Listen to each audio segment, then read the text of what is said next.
Hello humans, aliens, and others. Welcome to the complete beginner's introduction to human philosophy.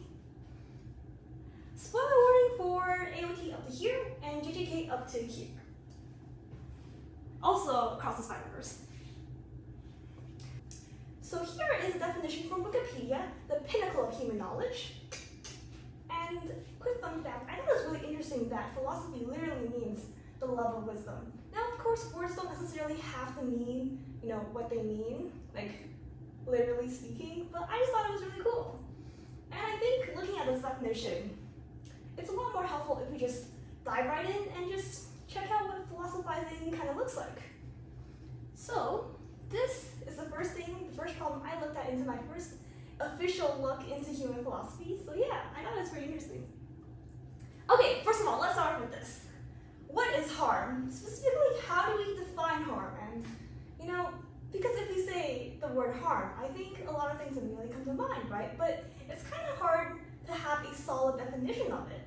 So someone smarter than I am came up with this very cool definition of harm being something that you do to someone that makes them worse off than they otherwise would have been. This is what it means by, a possible world, right? Like, if King Piccolo, who is not a friendly alien, unlike me, I'm a very friendly alien. So if King Piccolo punches Goku in the face, obviously he's harming Goku because he's making Goku worse off than he otherwise would have been. And yeah, so in a magical possible world where Goku was not punched by King Piccolo, he would have been better off than he is actually in this present world. Right, so now we have this claim, all morally wrong actions harm someone. So I think, more or less, this is something that people generally can accept, right? Like maybe you're not too sure about it, but just think about it. Can you think of any things that go against it? This is what we call a counterexample, right? Can you think of a counterexample to this case?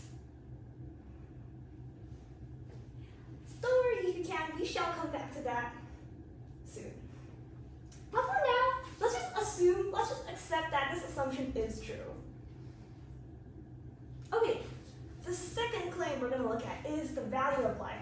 Now, the value of life does not mean your life is equal to X amount of money. The value of life in this case specifically means, is your life worth living? Even if you went through a lot of bad stuff or you had a really rough life, is it still worth being alive for? And I guess the example we can take a look at is, this is Zumiki, obviously a character from JJK, and she has been comatose for X amount of time. And when we look at the value of life claim, it's kind of like, how extreme does your counterexample have to be in order to be like, hey, actually, I think her life is not worth living, right? So I think that kind of extremity in your counterexample kind of tells you like, hey, most people would consider lives that are pretty bad to still be worth living, right? Because she had good moments in her childhood, right? Even though she did have a really rough childhood, I think most people would be like, actually, her life up until this point is still worth living. Okay, the next thing we'll look at is the sensitivity of existence. Now, this basically just means your existence is dependent on very, very trivial physical things, but you exist, right? Let's say a bajillion years ago, there was a big old meteor and it missed Earth. And now the dinosaurs are still alive. The dinosaurs are still happy and living their lives and being happy. So what would happen to humans on Earth today? Would you still exist as you are on this planet today? So on my home planet, Donatos, this is how reproduction happens. A portion of the father's dough is mixed in with a portion of the mother's dough, and that final product leads to the children. This is me and my brother. This is the brother, this is the mom, this is the mom, this is the dad. Okay, so we resulted in very specific portions and percentages of their dough. And if you adjust it just by a little bit, technically we would be different donuts, right?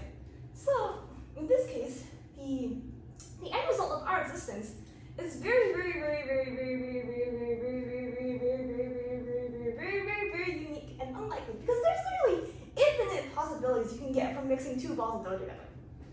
And let's think of time travel, right?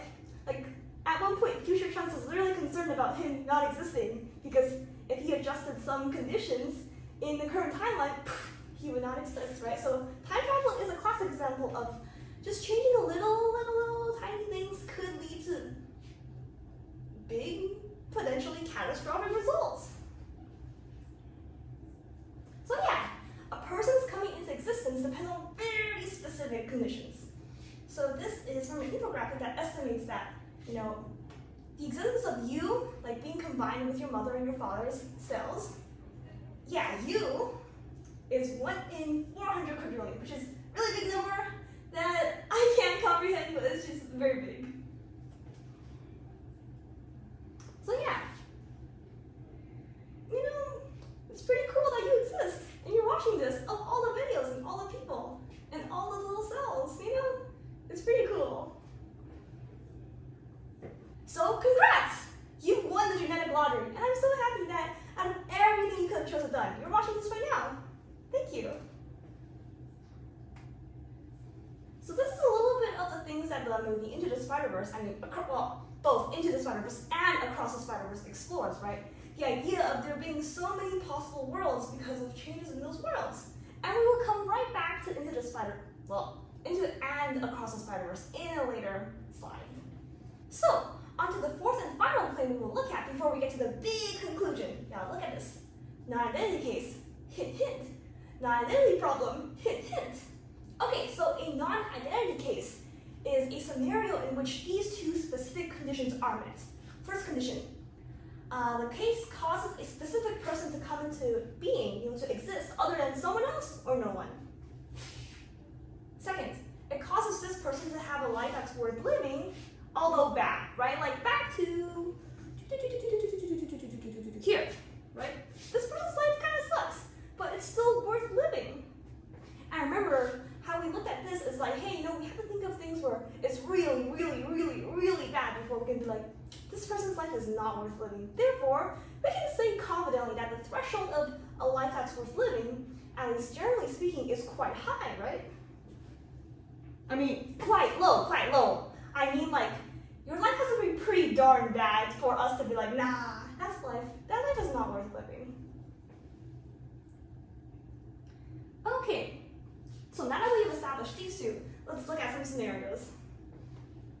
So the first non-identity case we'll be looking at is Yuji, who is a protagonist of Jujutsu Kaisen.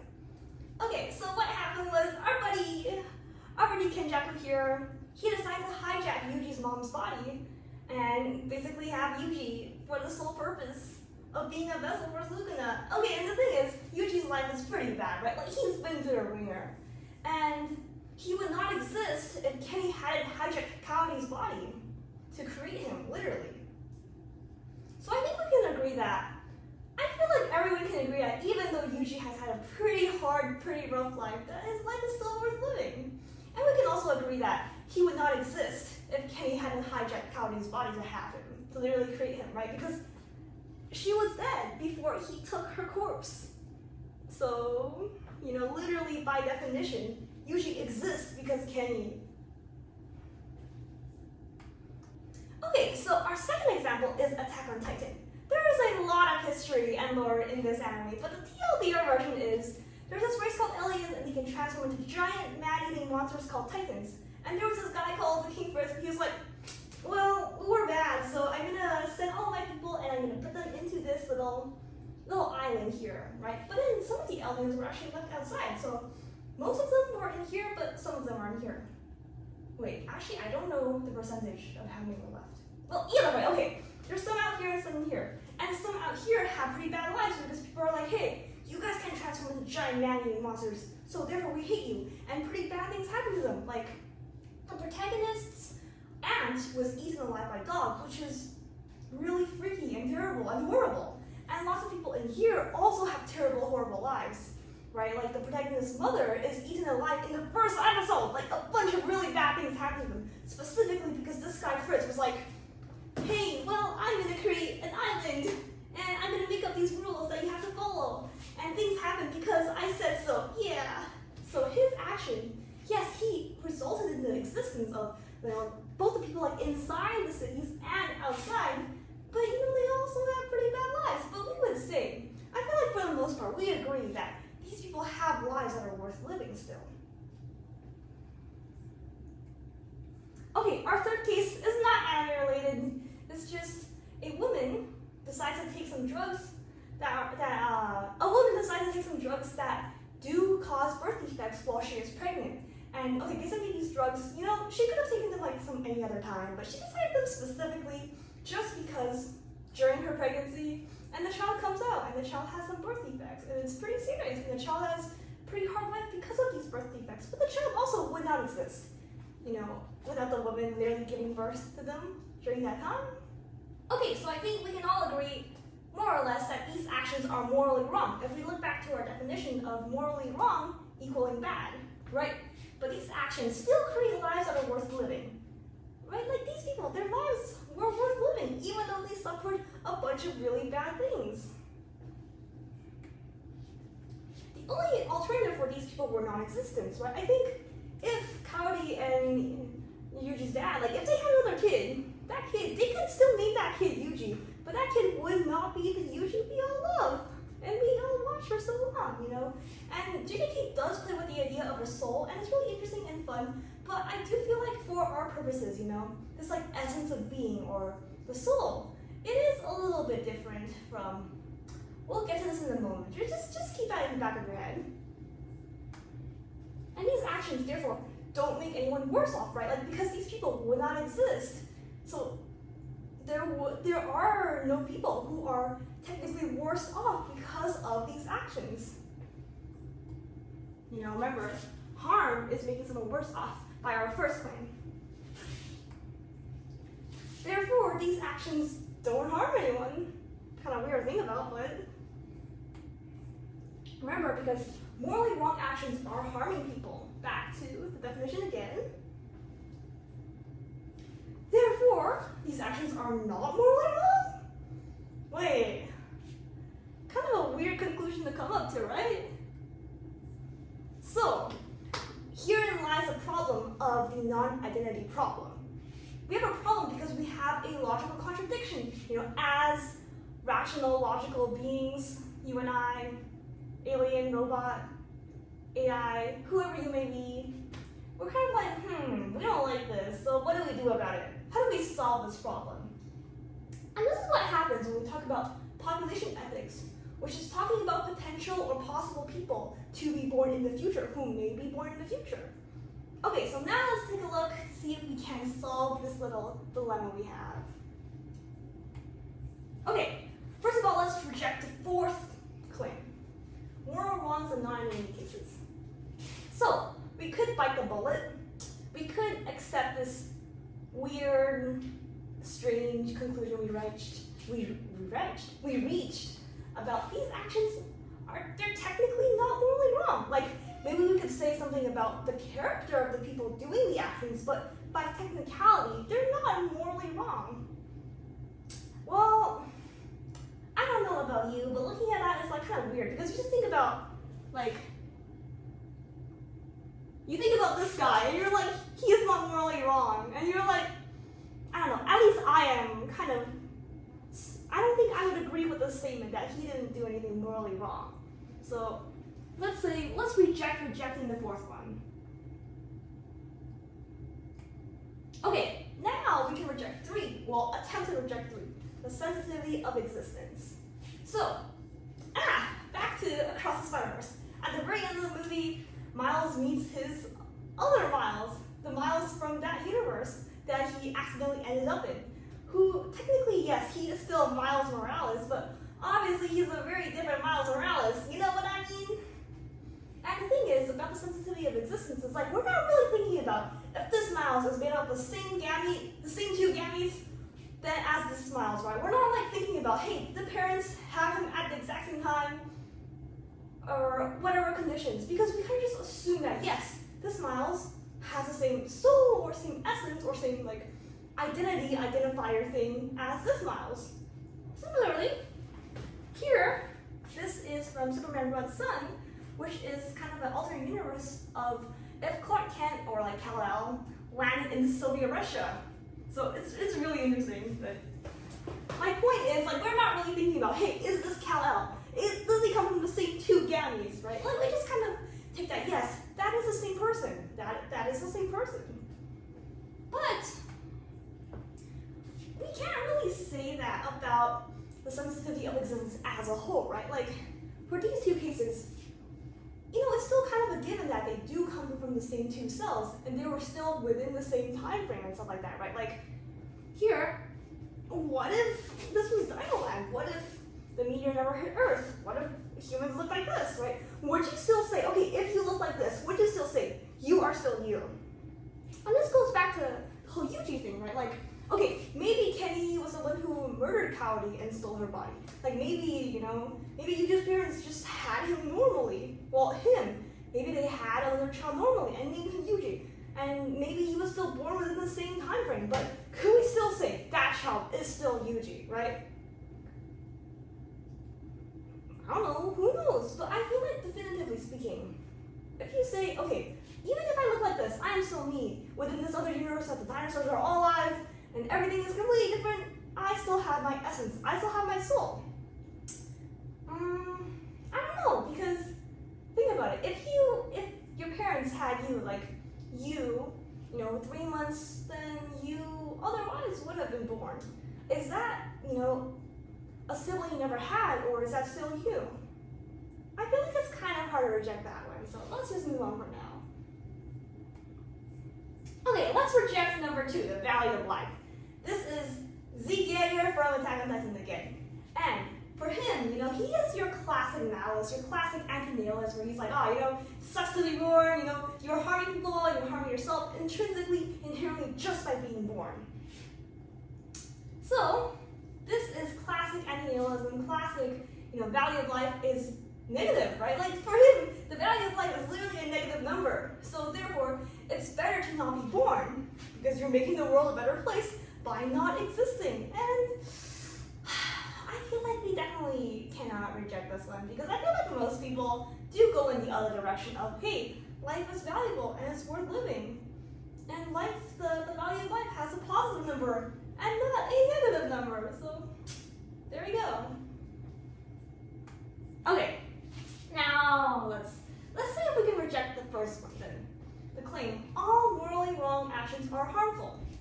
So we have 2 variables, harmful, not harmful, on each side, not morally wrong and morally wrong, and therefore we have 4 possibilities, right? Like a not harmful, not morally wrong action, a harmful, not morally wrong action, a morally wrong, not harmful action, and a harmful, morally wrong action. So obviously, this one is the key here, right? Like, can we find an action that is harmful and, not harmful and morally wrong? Because if we can find something that can be put in this category, that means this statement is factually incorrect, right? Because we found a counterexample to that.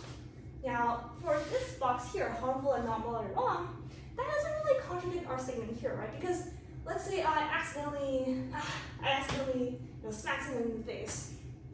That action, yes, is harmful to them because I'm making them worse off than they otherwise would have been, but I didn't need to do it, right? Like, it's not morally wrong because I wasn't like, I punch you in the face. So that's kind of different. Here are 2 artists' imaginations of what the Library of Alexandria would have looked like. Pretty cool, right? But the thing is, we don't actually know what the library actually looked like because, well, it got destroyed. And there's actually a really big list of cultural heritage that has been destroyed, and it's really sad. And the thing is, okay, if we look at this, right, like, are we harming anybody? Maybe you can make an argument that this, instead of being something here, you are still being harmful, right? Like, after destroying culture, there's something that inherently makes humanity as a whole worse off than they otherwise would have been. Because I look at this and I feel sad that it's destroyed because there are no archaeological remains even left. And even if, okay, let's say in an alternate world, in an impossible world, it's still alive. Well, not alive. It's still up and running and existent. I don't think, maybe I would have never seen it. But I still feel a sense of, loss that, I'll never be able to see these with my eyeballs. Okay, this, you can look at this. What is this? This is a tree known as the Prometheus tree. Look at this. This is back when it was still beautiful and alive and not cut down. So what happened was this grad student cut it down in 1964. And the grad student actually was like, hey, I wonder how old this tree is. It looks pretty old, right? Look, it looks so cool. But he was like, cut it down. And then he realized, oh, by counting these rings, it's like at least 5,000 years old. So up until that point, it was the oldest living organism. And again, I feel a sense of loss looking at this stump. Like maybe I would have never visited it. I would have never known of its existence, but because it's cut down, I feel a sense of loss. So could you say this is a not morally wrong, harmful action? Right? I mean, morally wrong, not harmful action. Because you're technically not hurting anyone, right? But the argument could be, it is harmful and you are taking away from humanity, from the earth as a whole, because of cutting down this tree.